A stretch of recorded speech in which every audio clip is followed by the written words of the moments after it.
YCP అధినేత ఆంధ్రప్రదేశ్ మాజీ ముఖ్యమంత్రి జగన్మోహన్ రెడ్డి ఆంధ్రప్రదేశ్కు ప్రత్యేక హోదా కంటే ఎక్కువగా ఇప్పుడు అసెంబ్లీలో తనకు ప్రతిపక్ష హోదా కావాలని పోరాడుతున్నట్లు కనిపిస్తోంది.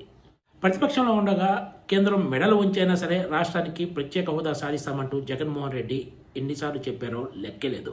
కానీ ఎన్నికల ఫలితాలు వచ్చిన తర్వాత మన కర్మ, బీజేపీకి పూర్తి మెజార్టీ వచ్చింది, ఏమీ చేయలేమంటూ హ్యాండ్స్ అప్ అన్నారు. ఆంధ్రప్రదేశ్కు ప్రత్యేక హోదా విషయంలో రాష్ట్రంలోని ప్రధాన పార్టీలైన టీడీపీ, వైసీపీ, జనసేనలో ఎవరి స్థాయిలో వాళ్ళు డ్రామాలు ఆడిన వాళ్లే. కానీ అసెంబ్లీకి హాజరు విషయంలో వైసీపీ అధినేత జగన్మోహన్ రెడ్డి వ్యవహరిస్తున్న తీరు సొంత పార్టీ నాయకులకు కూడా ఏమాత్రం రుచించటం లేదు. రాబోయే రోజుల్లో ఇది రాజకీయంగా తమను తీవ్ర ఇరకాటంలోకి నెట్టే అవకాశం ఉందనే ఆందోళన ఆ పార్టీ నాయకుల్లో కనిపిస్తుంది. ఆంధ్రప్రదేశ్లో కూటమి ప్రభుత్వం కొలువు తీరి 2 ఏళ్లు దాటింది. ఈ 2 ఏళ్లలో జరిగిన అసెంబ్లీ సమావేశాల్లో కేవలం గవర్నర్ ప్రసంగం ఉన్నప్పుడు సభకు అలా వచ్చి ఇలా వెళ్లటం తప్ప వైసీపీ అధినేత జగన్మోహన్ రెడ్డి కానీ ఆ పార్టీకి చెందిన ఎమ్మెల్యేలు కానీ అసెంబ్లీ సమావేశాలకు హాజరు కావటం లేదు. అదేమంటే తమకు ప్రతిపక్ష హోదా ఇవ్వటానికి కూటమి ప్రభుత్వం నిరాకరిస్తున్నందున సభలో తమకు మాట్లాడే ఛాన్స్ రాదని, ప్రతిపక్ష హోదా ఉంటేనే తమకు ఎక్కువ సమయం వస్తుంది కాబట్టి తమకు ప్రతిపక్ష హోదా ఇవ్వాలంటూ పదే పదే జగన్మోహన్ రెడ్డి గత 2 ఏళ్లుగా డిమాండ్ చేస్తున్నారు కూడా. ఇదే అంశంపై ఏకంగా వైసీపీ కోర్టును కూడా ఆశ్రయించింది.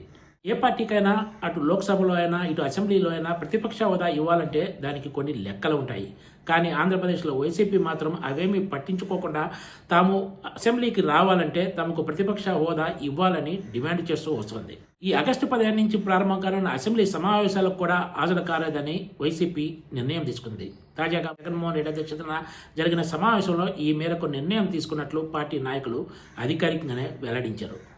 కానీ విచిత్రంగా మండలి సమావేశాలకు మాత్రం ఎప్పట్లాగానే హాజరవుతారట. అంటే ఒక్కో సభకు ఒక్కో రూల్ అన్నమాట. ఈ లెక్కను చూస్తుంటే వైసీపీ అధినేత జగన్మోహన్ రెడ్డి ఈ 5 ఏళ్లు కూడా ప్రతిపక్ష హోదా కోసమే పోరాడేలా కనిపిస్తుందనే చర్చ కూడా సాగుతోంది. ప్రెస్ మీట్లతోటి ప్రభుత్వం మీద పోరాటం చేసేటట్లయితే ఇక ఎమ్మెల్యేలు ఎందుకు, అసెంబ్లీ ఎందుకో అర్థం కావటం లేదంటూ వైసీపీ నేతలు కూడా వ్యాఖ్యానిస్తున్నారు. జగన్మోహన్ రెడ్డి తీరు అసెంబ్లీ వ్యవస్థను అవమానించేలా ఉందనే వ్యాఖ్యలు కూడా సొంత పార్టీ నాయకుల నుంచే వినిపిస్తున్నాయి.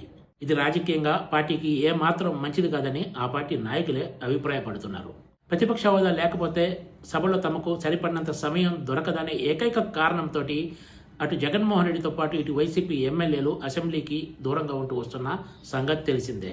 దీంతో వైసీపీ ఎమ్మెల్యేలకు తమ నియోజకవర్గాల్లో సమస్యలను సభలో ప్రస్తావించే అవకాశం లేకుండా పోతోంది. ప్రతిపక్ష హోదా లేకుండా అసెంబ్లీ సమావేశాలకు హాజరు కావడం వేస్ట్ అంటూ జగన్మోహన్ రెడ్డి వ్యాఖ్యానిస్తున్నారు. వచ్చే ఎన్నికల్లో ప్రజలు కూడా అసెంబ్లీకి వెళ్లని వాళ్లకు ఓట్లు వేయటం ఎందుకు దండగా అని ప్రజలు అనుకుంటే తమ పరిస్థితి ఏంటో అర్థం కావటం లేదని కొంతమంది వైసీపీ ఎమ్మెల్యేలే అభిప్రాయపడుతున్నారు. అయినా వీళ్ళు జగన్ నిర్ణయాన్ని ధిక్కరించి మాట్లాడే పరిస్థితి లేదు అక్కడ. గత 2 ఏళ్లుగా చోటు చేసుకుంటున్న పరిణామాలతోటి తమ పరిస్థితి ఏంటో అర్థం కావటం లేదని కొంతమంది వైసీపీ ఎమ్మెల్యేలు వాపోతున్నారు.